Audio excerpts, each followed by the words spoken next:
وفرعون ذي الأوتاد الذين طغوا في البلاد. أعوذ بالله من الشيطان الرجيم. بسم الله الرحمن الرحيم. وآمنوا بما أنزلت مصدقا لما معكم ولا تكونوا أول كافر به ولا تشتروا بآياتي ثمنا قليلا وإياي فاتقون ولا تلبسوا الحق بالباطل ولا تلبسوا الحق بالباطل وتكتموا الحق وأنتم تعلمون وأقيموا الصلاة وآتوا الزكاة واركعوا مع الراكعين. صدق الله وصدق رسوله النبي الكريم ونحن على ذلك من الشاهدين. Wa aminu, dan berimanlah kalian bima terhadap apa yang anzaltu aku telah turunkan minal Quran, yaitu Al-Quran. Fungsi Al-Quran itu adalah musaddiqan, yaitu tasdik, ya, membenarkan lima ma'akum terhadap apa yang bersama kalian minat Taurati, daripada Taurat. Bi muwafaqatihi lahu, karena isinya itu adalah muwafaqah, sama Al-Quran dengan Taurat itu fit tauhidi wan nubuwah, ya, dalam masalah menjelaskan tentang tauhid dan nubuwah, ya. Nah, perbedaan ajaran Al-Quran, ajaran Islam dengan ajaran yang lain itu terletak di tauhidnya, ya. Itu letak perbedaannya. Kalau dalam masalah ajaran kemanusiaan hampir, ya, semua agama mengajarkan tentang masalah kemanusiaan. Dalam bahasa Arab disebut khair namanya. Khair itu adalah kebaikan yang sifatnya universal, ya. Kebaikan yang sifatnya universal artinya semua orang itu menganggapnya baik. Apapun ajarannya, apapun sektenya, apapun agamanya, pasti menganggap yang namanya kejujuran itu adalah baik. Pasti itu semua agama menganggap namanya jujur itu adalah apa? Baik. Namanya amanah itu adalah baik. Yang namanya infak, bersedekah atau memberikan orang lain, semua agama itu mengatakan baik, itu khair. Nah, cuma nanti Islam itu adik ngatur, ya. Tidak semua khair itu atau semua yang baik itu baik dalam semua situasi kondisi. Nah, begitu. Ada sesuatu yang baik, jujur, tapi di satu waktu tidak boleh jujur, atau bahkan ya dianjurkan bohong. Misalnya, ya, bagi yang sudah berkeluarga, istrinya masak lauk lah, berembe rasanya gimana? Wah, si emai ini ditinggi kentok di sini. Misal Lombok, mau kemai anon ditingkat kentok. Padahal di nerak rasen sian, padahal kanon. Nah, itu kan bohong, ya, tapi bohong untuk menyenangkan, ya. Nah, itu dianggap boleh, bahkan bagus. Lalu mengkuat lalu aja repot, ya, bilang kelak kanduk di nuh harak rasen sian, ya. Nah, gimana itu rumpuk sian lah. Kita sendiri yang nambah garamnya, ya, nyari garam, nah lalu dia nyari garam kan ketahuan, ya. Nah, Rasulullah SAW itu, jadi masya Allah luar biasa. Rasulullah itu tidak pernah namanya mencela makanan itu kot selama-lamanya itu. Ini istaha akalah. Kalau beliau itu selera, senang makan. Wa illam yastahi, kalau tidak ada selera, taroka, ditinggalkan, begitu aja. Itu Rasulullah. Itu aja kan. Lah ngomeh dah. Kamu 3 tahun lah mondok. Kandok dia bawa tahu pihak ini. Padahal udah 3 tahun mondok nih. Sidi. Ya. Rasulullah, masya Allah, tabarakallah. Pernah ceritanya Rasulullah SAW itu jadi ya ditaruhkan suatu makanan lah, mungkin lauk lah ya. Istri yang lain itu berpikir, jangan-jangan belum ditaruhkan garam, naruh garam. Nah sekian istrinya naruh garam, pas dicicipi oleh Rasulullah SAW, gimana kira-kira rasanya itu? Tapi Rasulullah tadi itu dicicipi, terlalu keasinan, udah ditinggalin aja itu. Nah itulah mukjizat daripada Rasulullah itu adalah selain Al-Quran itu adalah akhlaknya itu ada dia. Mukjizat Rasulullah SAW itu akhlaknya itu. Coba bayangkan sampai makanan ya Rasulullah SAW tidak pernah mencela namanya mazam at-ta'am qat.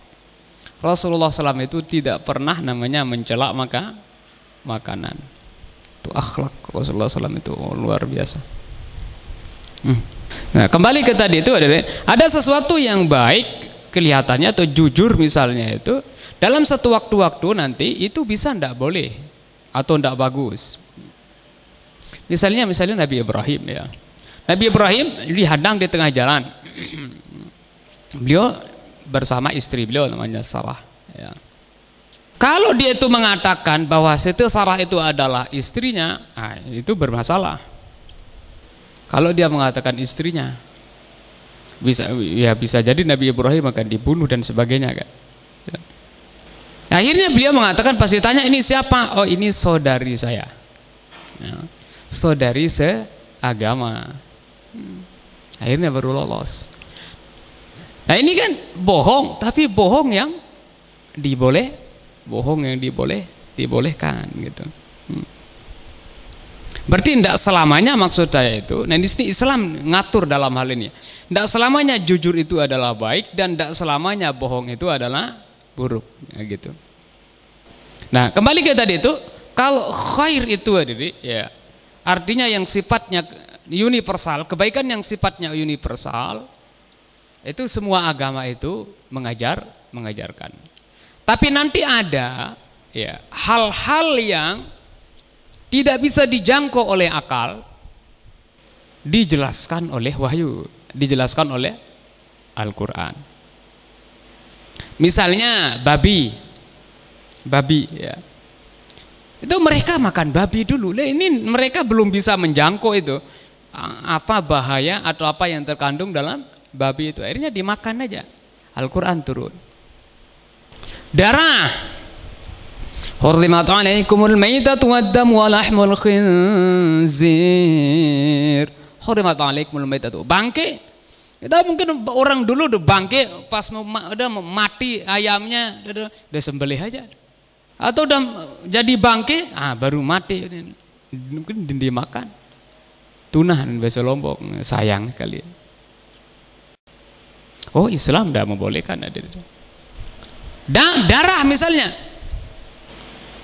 Lah zaman dulu ada darah itu biasa dimakan. Zaman dulu ya, zaman saya kecil sering makan darah. Zaman saya masih kecil. Apa nih bahasa Jawa marus nih jaga. Darah sapi disembelih, darahnya itu taruh di bawahnya itu ember.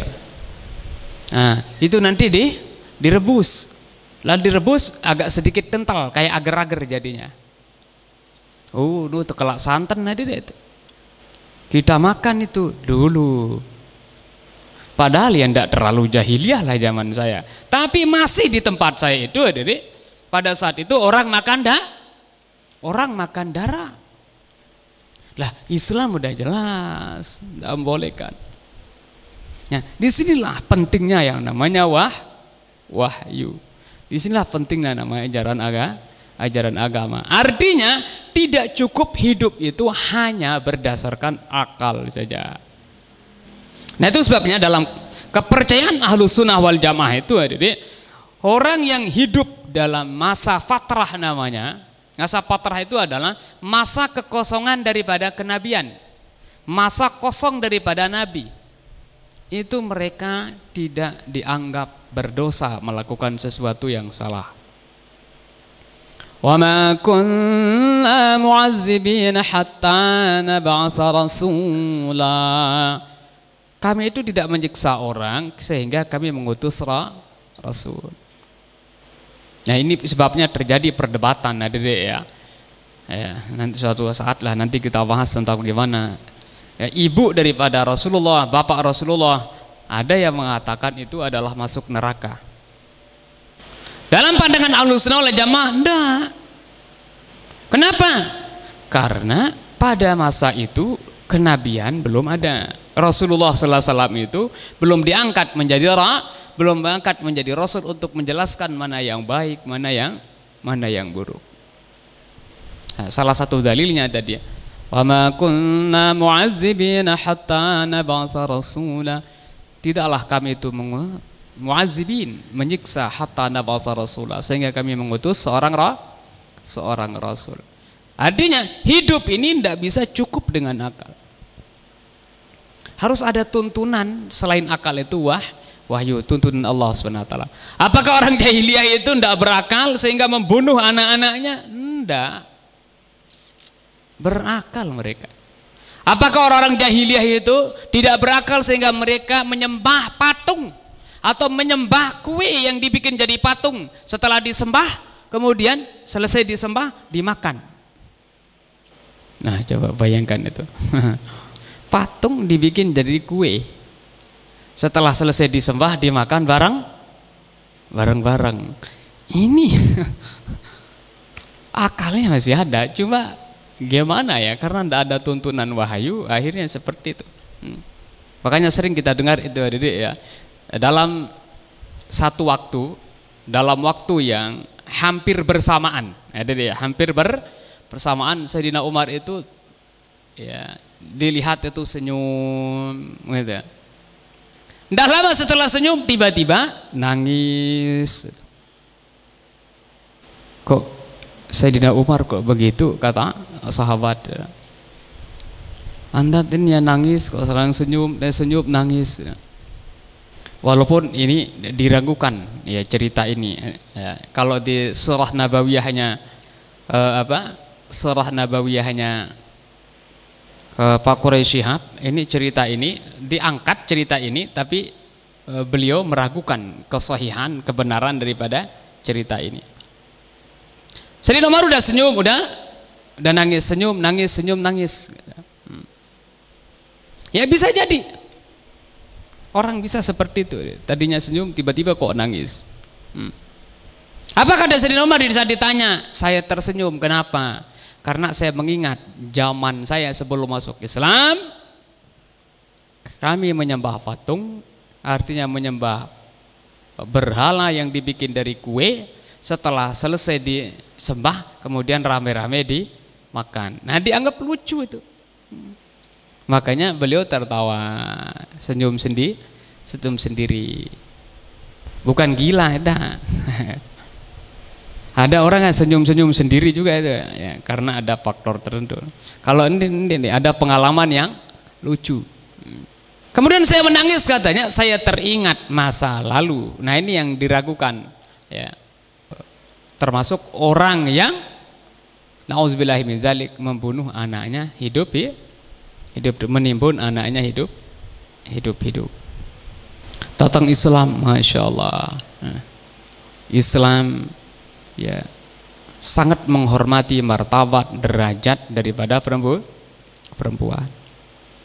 Kayaknya ya tidak ada agama yang menghormati perempuan itu melebihi daripada Islam. Terhormat itu perempuan itu, terutama sekali ibu-ibu ya. Bahkan dalam pengabdian seorang anak itu 3 kali ke ibu dulu, baru keempatnya baru bapak.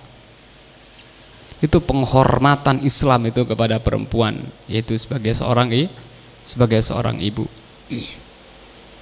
Kalau dulu dilecehkan, ya namanya perempuan itu.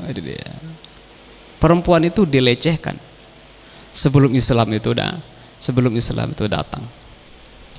Ya, makanya ya bagi kita yang membolehkan maulid ya, adik-adik ya, sebagai bentuk daripada kesyukuran kita kepada Allah diutusnya Rasulullah, yang paling pantas untuk maulid itu adalah kaum kaum ibu-ibu. Itu yang paling layak itu untuk maulid. Yang paling pantas, paling layak untuk banyak membaca salawat itu adalah ibu-ibu. Karena Islam datang dibawa oleh Rasulullah SAW itu adalah mengangkat derajat martabat harkat daripada perempuan.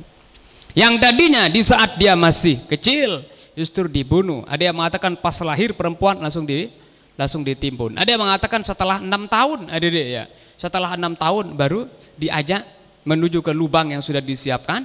Nah, setelah itu didorong kemudian ditimbun. Tidak semua, tapi tidak semua melakukan hal seperti itulah yang membuat mereka itu disebut zaman jahiliyah. Bukan berarti mereka itu bodoh, tidak. Ya, cerdas mereka itu. Nah, cuma dalam waktu tertentu mereka lebih mengedepankan emosinya, lebih mengedepankan nafsunya dibandingkan dengan akal pada waktu-waktu tertentu.